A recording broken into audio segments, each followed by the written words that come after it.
बिस्मिल्लाहिर्रहमानिर्रहीम, अस्सलाम वालेकुम। ये जी जब से कल का फ़ैसला आया है तो B4U वाले काफ़ी खुश हैं और इन्वेस्टर्स को कहा जा रहा है कि भाई अब आपके जो मसाइल हैं वो काफ़ी कम हो जाएंगे। बात ठीक भी है, लेकिन जो इन्वेस्टर्स हैं उनके माइंड में कुछ सवाल हैं। उसमें एक तो ये है कि जी हमें विड्रॉ कब मिलेगा, तो उसके बारे में कल हमने डिस्कस किया था कि उसमें कुछ टाइम लगेगा।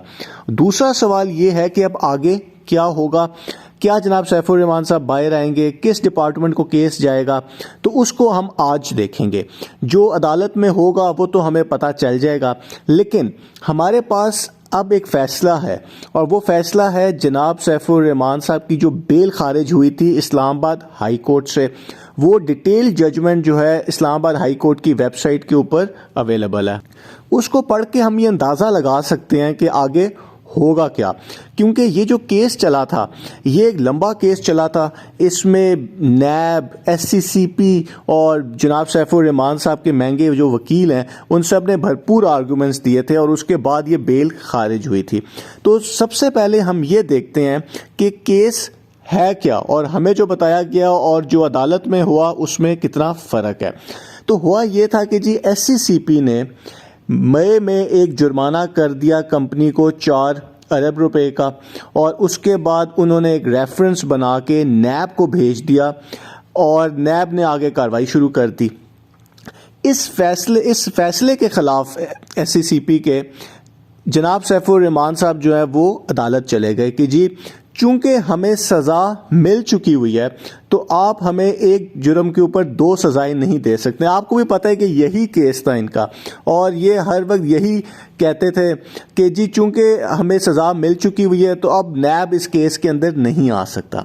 लेकिन वो जो फैसला है हाई कोर्ट का उसमें लिखा गया है कि जो SCCP ने जुर्माना किया था वो जुर्माना उन्होंने B4U की जो रजिस्टर्ड कंपनियां थीं उन पे जुर्माना किया था, लेकिन इन्वेस्टर से जो पैसे लिए गए हैं ये सब कुछ लिखा गया है उस फैसले के अंदर। जो इन्वेस्टर से पैसे लिए गए हैं वो गैर कानूनी कंपनियों से लिए गए हैं। मतलब B4U ग्रुप जो है, जो B4U ग्लोबल, वो गैर कानूनी है, वो रजिस्टर्ड ही नहीं है SCCP के अंदर। और वो जो पैसे लिए गए वो फिर डिपॉजिट किए गए रजिस्टर्ड कंपनियों के बैंक अकाउंट्स में और कहा गया कि जी जनाब सैफुर रहमान साहब के अकाउंट्स में रजिस्टर हुए हैं, तो उसके ऊपर SCCP की जुरिस्डिक्शन है ही नहीं। तो वो जो सज़ा दी गई थी 4 अरब रुपए की, वो सिर्फ जो है उन कंपनियों को दी गई थी जो SCCP से रजिस्टर्ड है। और वो जो सज़ा है कि जी जो इन्वेस्टर्स के पैसे वापस दिलवाने हैं, वो जो इन्होंने इन्वेस्टर्स के पैसे अपने बैंक अकाउंट्स में डाल दिए और वो जो पैसे लिए गए जो कि गैर रजिस्टर्ड कंपनियों में लिए गए, वो SCCP सज़ा दे ही नहीं सकता, क्योंकि SCCP जो है सिर्फ जो रेगुलेटेड कंपनियां होती हैं उनके ऊपर उसका इख्तियार है। तो इस वजह से ये केस जो है ये नैब को भेजा गया। अब हमारे माइंड में आता है कि जी नैब जो है उससे तो केस ही वापस ले लिया गया है, बिल्कुल ले लिया गया है, लेकिन FIA भी एक अदारा है पाकिस्तान का, वो भी एक इन्वेस्टिगेशन अदारा है और वो भी क्रिमिनल सज़ाएं दिलवा सकता है। देखिए SCCP अदालत उस फैसले में लिखा गया है कि SCCP तो किसी को सज़ा दे ही नहीं सकता, उसने तो कंपनी को सज़ा देनी थी, वो दे दी। अब आप खुद सोचें कि अगर हम ये कंपनी की बात मान लें कि जी चूंकि हमें सज़ा मिल चुकी हुई है तो अब हमें और सज़ा नहीं आप दे सकते, तो फिर तो कंपनी ने कहती है कि जी हमने इन्वेस्टर से लिए हैं 300 अरब रुपए,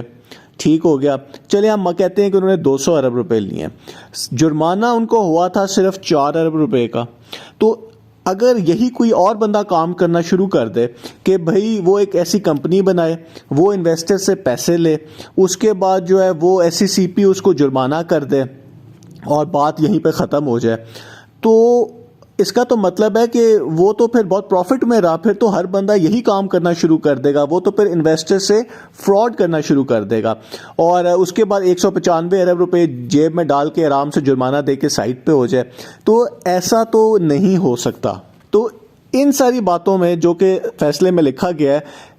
अदालत ने कहा कि जी जो ये रेफरेंस था जिसके तहत नैब ने इंक्वायरी स्टार्ट की वो बिल्कुल ठीक था, और नैब जो पहले से भी इंक्वायरी कर रहा था वो भी ठीक था, क्योंकि नैब ऑर्डिनेंस के तहत वो कर सकते थे। अब चूंकि नैब नहीं रहा तो अब हो सकता है कि जब ये 25 तारीख को इस्लामाबाद हाई कोर्ट में हियरिंग स्टार्ट होगी तो वहाँ पे यही हो कि जी अब SCCP जो है वही रेफरेंस जो है वो FIA को भिजवा देगा, क्योंकि SCCP जो है उसने जो सज़ा देनी थी कंपनी को वो दे दी है, लेकिन वो जो गैर कानूनी काम हुआ है उसकी सज़ा SCCP नहीं दे सकता, तो वो अब केस शिफ्ट कर देगा FIA को, और अब FIA जो है इसके ऊपर इन्वेस्टिगेशन स्टार्ट करेगा। तो जो अदालत का जो फैसला है उसमें अगर हम लोग देखें तो यही बात समझ आती है कि अब ये केस जो है ये FIA को शिफ्ट हो जाएगा,